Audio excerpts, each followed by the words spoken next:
Halo teman-teman, di tutorial kali ini kita akan belajar lagi tentang Django Framework. Di tutorial ini kita akan belajar bagaimana caranya membuat halaman export CSV di Django Framework.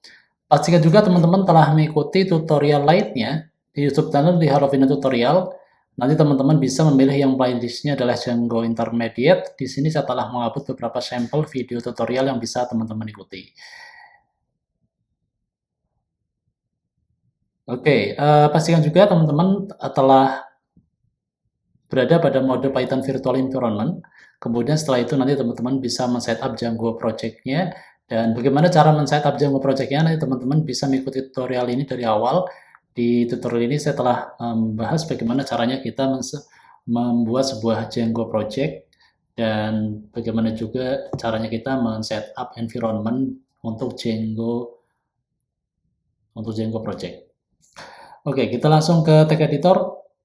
Di sini saya punya sebuah project dengan nama export CSV, dan di export CSV ini punya main project dengan nama DJ export CSV.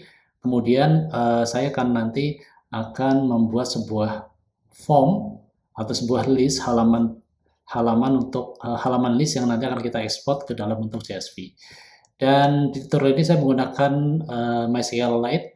Jadi nih teman-teman bisa jadi defaultnya Django ini sebenarnya adalah sudah menyediakan database MySQLite, dan di sini saya punya sebuah table dengan nama tabelnya di sini adalah produk. Nanti kita akan melakukan ekspor data yang ada di dalam table produk. Oke, kita langsung kembali ke tag editor. Oke. Hal yang perlu teman-teman lakukan adalah pertama teman-teman perlu setup modelnya. Di sini saya punya app dengan nama produk, kemudian kita setup modelnya, dan ini di model.py. Nah, di sini ada beberapa hal yang perlu teman-teman perhatikan. Saya di sini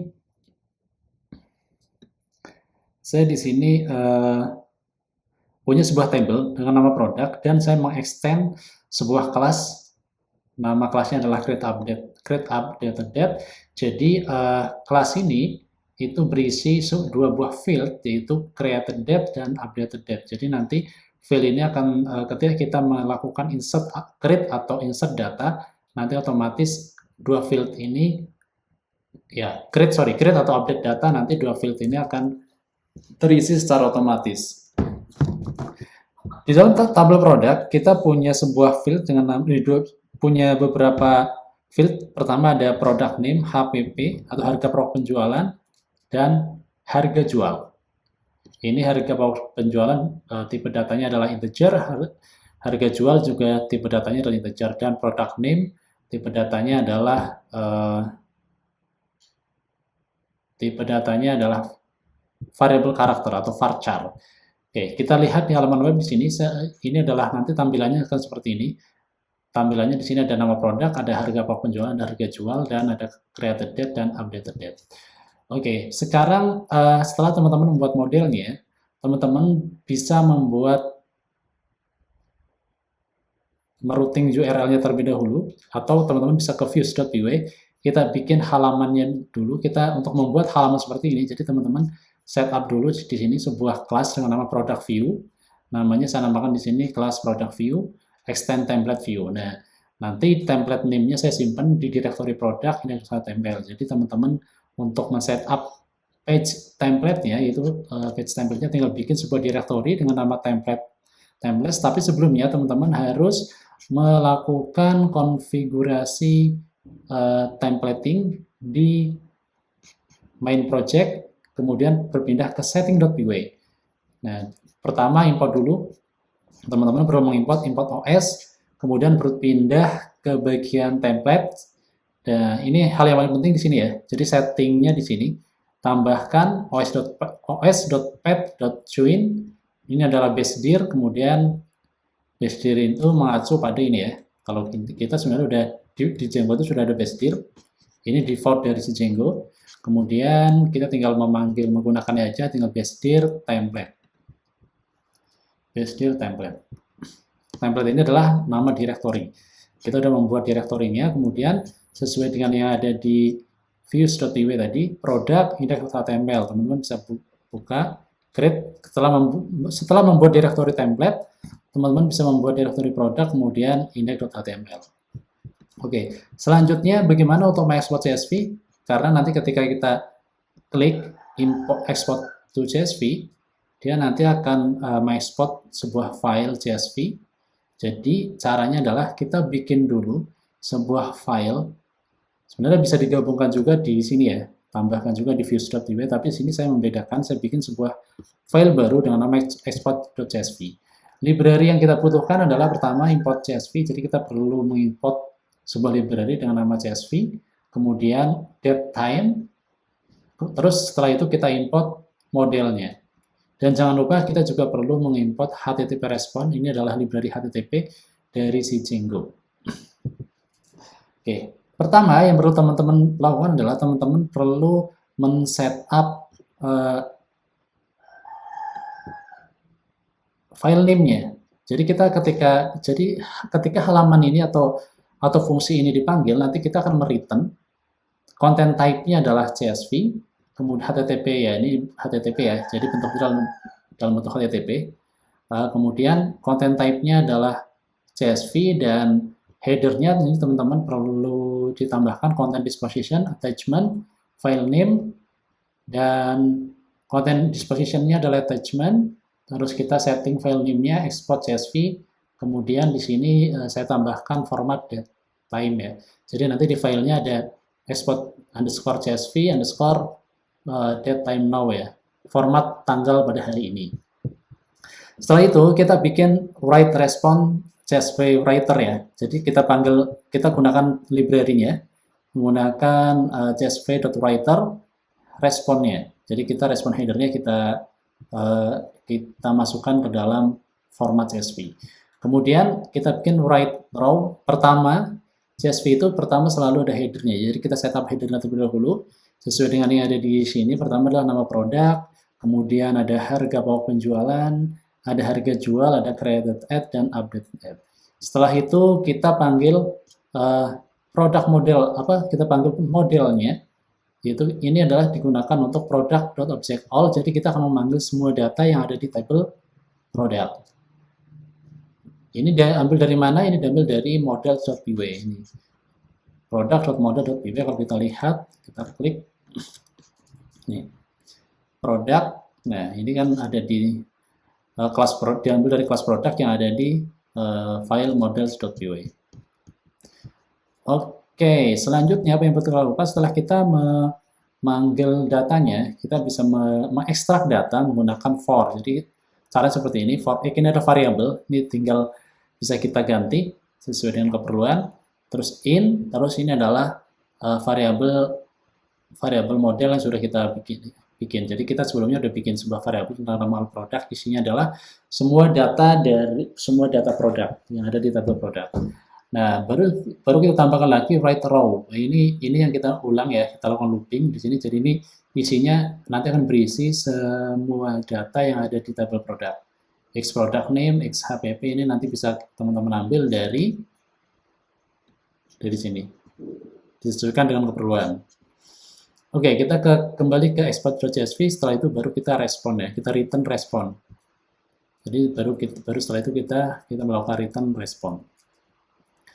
Oke, sekarang kita akan coba. Kita refresh dulu ini halamannya. Kita akan coba export to CSV. Kita coba export dulu. Harusnya datanya nanti ada tes, ada 100, ada 150 ya. Kita coba export. Oke, berhasil kita ekspor. Kita buka direktorinya. Setelah itu sekarang kita open with. Saya menggunakan VS Code ya. Saya menggunakan VS Code. Nah, ini datanya mirip kalau kita lihat di sini. Data tes ada 100, HPP-nya 100, harga jualnya 150, created ad, dan updated date-nya juga ada. Oke, sekarang kita akan coba buka. Saya akan membuka menggunakan VS Code Extension. Bentuknya nanti seperti ini, bentuk datanya. Oke, sekarang saya ingin menambahkan data produk. Jadi, yang sebelumnya cuma ada data produk seperti ini ya, cuma ada test product name-nya cuma satu, test product name ada tes 1, kemudian ada HPP 100. Saya ingin menambahkan produk yang lain, gimana caranya? Nanti teman-teman bisa ke sini, ke halaman ke main project, setting.py, lihat kita, bukan ke setting.py, tapi ke urls.py, ke urls.py. Nah, di sini kita udah men-setup page URL-nya. Kalau kita ke sini ya, coba kita sekarang berpindah ke product.url. Di sini kita punya dua buah list nih, list dan export CSV. Kemudian kalau kita kembali ke main project urls.py, kita di sini punya admin. Jadi sebenarnya Django itu menyediakan admin bawaan yang bisa kita gunakan. Gimana caranya mengintegrasikan dengan model atau dengan data model yang kita buat? Caranya teman-teman bisa ke app product, kemudian ke admin.py. Nah, di sini saya membuat atau menambahkan meregister meregister model produk ke dalam Django admin. Caranya seperti ini, tinggal admin site.register. Ini adalah nama modelnya. Ini adalah kelas model yang kita extend. Jadi nanti data yang kita tampilkan di list display name ini adalah product name, HPP, selling price, dan created date, kemudian ada updated date. Selanjutnya kita berpindah ke halaman admin. Jadi caranya tinggal localhost, kemudian admin. Jadi sesuai dengan yang ada di URL main project ya. Tinggal slash alamat page URL-nya terus slash admin. Bagaimana cara membuat user login pertama? Jadi kalau cara membuat user login pertama itu cukup mudah, caranya cukup mudah.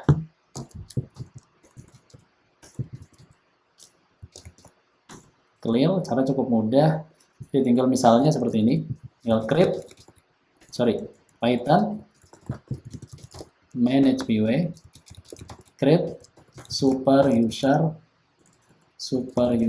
misalnya saya namakan di sini tes, nama create super user, kemudian enter, kita masukkan username-nya 1 tes 1 2 3 4, kemudian emailnya misalnya tes 1 2 3 4 tes 1 2 3 4 misalnya example.com, terus passwordnya oke, sukses. Kita jalankan lagi Python manage run server, Python manage py run server. Baru kita kembali ke halaman admin, kita login dengan tes 1 2 3 4. Terus kita masukkan password yang kita buat. Nah, di sini defaultnya adalah ada table group dan table user. Kalau kita mau lihat table usernya, tinggal dibuka. Nah, di sini saya bikin ada 2 username, ada admin dan ada username baru yang sudah kita buat tadi tes 1 2 3 4. Kemudian kita bisa ke tabel produk. Di sini sudah ada datanya, data yang default tadi. Nah, di sini ada beberapa action, jadi teman-teman bisa melakukan delete, bisa juga teman-teman mengeditnya. Kalau mau edit tinggal ini klik ya, yang kita klik. Kemudian kita bisa balik lagi. Sekarang kita akan menambahkan data, kita dapat tambahkan data baru. Created date-nya akan tambahkan di hari ini, now, time now, terus tambahkan lagi.